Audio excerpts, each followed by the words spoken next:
Hi everyone, I'm really excited to kind of talk to you about the topic that I chose for this research project.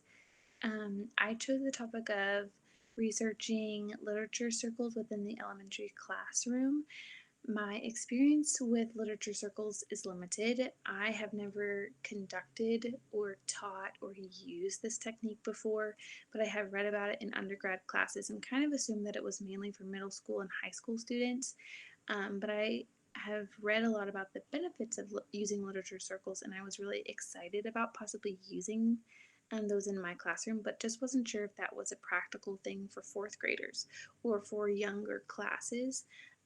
So I was really excited about researching this project.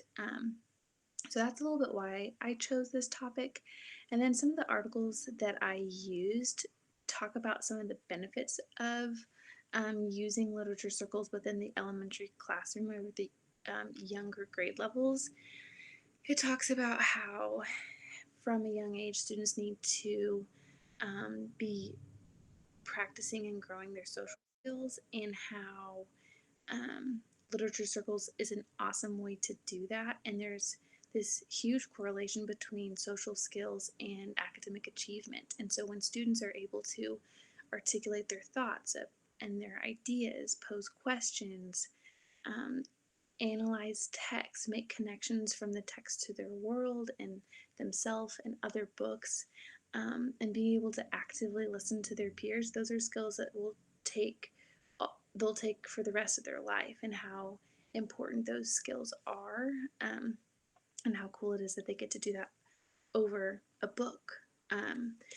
So it talks a little bit, some of the articles will talk about the benefits of using them in the elementary school classroom. Some of them are talking about the best practices. How many students to a group should you have? Should you have roles and jobs for each of your students? Should you group your students heterogeneously or homogeneously, depending on the assignment or the project that you're doing? So, um, should all of your students be using the same novel, or should you give student choice in that? So these are some of the topics that the articles will discuss, and we'll get to that in a second once I show you my slideshow. But I just wanted to give you an overview of what we'll be looking at and what I researched for this project. So, okay, let's go ahead and jump on in. So Katie Peterson used two different guiding questions to guide her research. She also worked with 34 third and fourth grade students and two different teachers over a 5-month span. And these teachers modeled first, and then they used the gradual release of responsibility to facilitate literature circles in their classrooms. Katie Peterson focuses on the importance of the teacher's role, even in the literature circles, even when students should be the ones leading. She talks about how teachers need to be providing relevant and appropriate texts and arm students with necessary conversational tools so that conversations might be engaged and productive. She also talks about the importance of teachers debriefing with groups so that it might lead to more in-depth understanding of text and literary elements. The next article, with 5 different authors, also uses 2 different guiding questions at Otto Elementary with a total of 24 students that were interviewed. Although there were more students who participated in literature circles, these are the only students that were actually interviewed. Some of these teachers actually used roles and jobs to facilitate literature circles in their classroom. And there was research correlating the importance of using roles because it actually boosts self-esteem and engagement within students.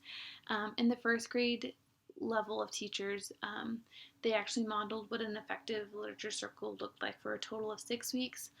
The rest of the grade levels, there was no information on how long that they modeled their literature circles. 2 quotes from the article.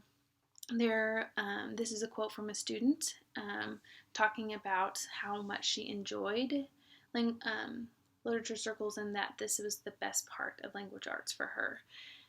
Because this was a skill that was monitored over several different grade levels, there were many benefits, and those are listed on the second bullet point, and these were noticed and measured across all grade levels. The third article, Heidi Mills and Louise Jennings work with two different teachers, Tim and Julie, to help make their literature circles better in their elementary school classrooms. Tim is a third grade teacher, and he noticed unhealthy patterns in his literature circle, and he decided to use reflective and reflexive practices for his students to grow in their understanding of literature circles.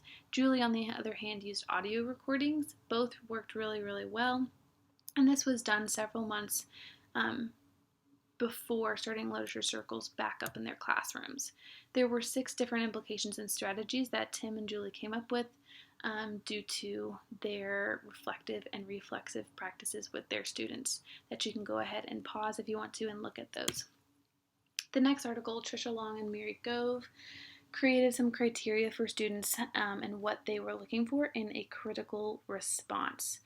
They are listed there on the second bullet point if you want to look at that. They decided to use literature circles as a means to measure whether students were able to critically respond within a decentralized small group. This was a quote taken from the article that in the 4th grade classroom. We saw tremendous investment and enthusiasm. They saw that students were in a state of flow, students began to engage in critical response, and they knew that because they had a list of criteria that they were measuring. They saw them being purposeful and reflective, questioning and pushing themselves to read, write, think, feel, talk, and take action beyond the obvious. And these are the things that I would implement into my own classroom. First, I would go about by selecting text for my class, and then I would model, observe, and discuss the ideal literature circle with my class. I would form groups based on text, not ability, and then assign roles within that group.